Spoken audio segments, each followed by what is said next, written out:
Soon, a horde of IMF agents arrived outside, turning it into a party scene. With Ethan's help, the situation was resolved, and Max started trusting Ethan more, leading to a solid partnership agreement. Ethan's offer $10 cash for Mew as treasury for Max's job. Max and Ethan were mutual users. Max agreed without hesitation. Ethan concocted a wild plan to break into CIA HQ and snag the real agent. This not exactly a walk in the park for just him and Claire, so each recruited 2 ex-CIA agents. Ethan's pick was the genius hacker Luther, who eventually became a staple in the Daredevil duo series. As for the muscle, they faced the world's tightest defenses. The top secret list was in a super secure intel room, with everything under surveillance. Temperature, sound, and even pressure were monitored, and the second any abnormality happened, alarms were blaring and doors were sealing shut. Welcome to Fort Knox. Assault? Impossible. Only way in, sealing vents. Mission impossible. Meanwhile, Luther hacked into the CIA network and triggered a faux fire alarm. Ethan, Claire, and Krieger, a makeshift fire crew, slept into the building amidst the chaos. Claire, disguised as staff, sneaked into break room for her scheme. With stealth worthy of a ninja, she slipped a gag-inducing agent into the admin's coffee and planted a V-tracker on him. Just a casual bedtime story, right? Amidst the fire alarm, Ethan wandered and met Krieger, the guard, who knocked him out.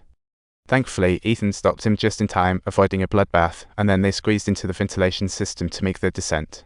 Subtitles. They employed reflectors to isolate the infrared warning network, precisely tested the sound decibel levels, and then slowly descended using a thin rope.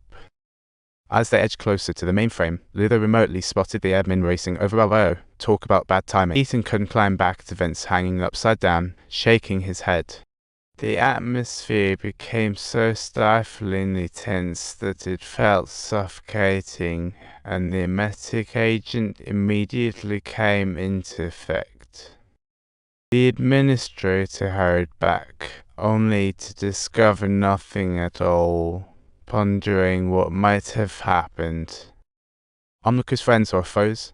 Everyone was swift to react, leaving them questioning every single moment. They had to nail everything at crucial moments. It's the only way to survive this madness. In a fleeting moment, the Doc commandeered the chance and swiftly pulled for data without raising any alarms. Talk about multitasking. This nail-biting, thrill-inducing heist turned out to leave everyone holding their breath. What a ride. Subtitles. Now, let's all immerse ourselves in this truly exhilarating clip that left viewers' palms drenched in sweat, as if they were personally caught in a high-stakes, heart-pounding situation. Witness firsthand the remarkable and almost magical way in which insurance can serve as a crucial intermediary, stepping in at the perfect moment to provide that much-needed safety net and turn a potential disaster into a manageable outcome.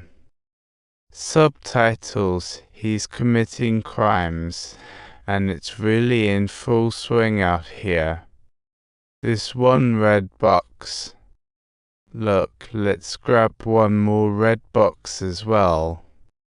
Can't stop. Now one red box here, and add another red one for good measure. Subtitle. One red box. Thank goodness. This job is absolutely a blast. The admin, feeling queasy, stumbles back to find a dagger mysteriously left on his desk and his computer files mysteriously shocked. He alerted security, but Ethan's crew had already used smoke bombs to create chaos. Once they made their getaway, Ethan landed back in the safe house to get ready for a little deal with arms dealer Max. And it was time to publicly out the real traitor, but Krieger was onto him like a hawk. After Ethan's return, Krieger felt snelled and flipped the Bible on the desk in half, demanding to join the meeting. He claimed that he had the genuine list disc in hand, yet Ethan, with a carefree attitude, took out another disc, stating he had been well prepared all along, and thus played a trick on Krieger. Krieger's face turned red as a tomato. He angrily tossed his disc and stormed out of the room. As Ethan picked up the tossed Bible, he found a hotel stamp inside. Suspicious much? Why did Jim take the hotel Bible and stash it at the Prague Hotel? Ethan began to connect the dots like Sherlock. Thus, Krieger was endorsed by Claire. There's got to be more to this than meets the eye. Ethan picked up the disc that Krieger tossed. Turns out, it was legit. He had just been yanking Krieger's chain. Ethan entrusted the real disc to trusty Luther when suddenly shocking news broke on the TV. Ethan's mom and uncle got nabbed on drug charges. What a plot twist. Ethan understood that all of this was entirely the work of his CIA superior, Boss Q, who was currently exerting pressure on him. How utterly outrageous and unacceptable. Fuming with extreme rage, Ethan found a public payphone to vent his anger loudly. "Can I ask you a question?" "Of course you can."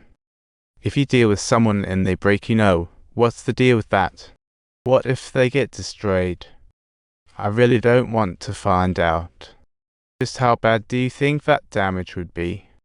"It's thanks to you and your uncle's little escapade down at the precinct." "Why are you telling me this, Moskin?"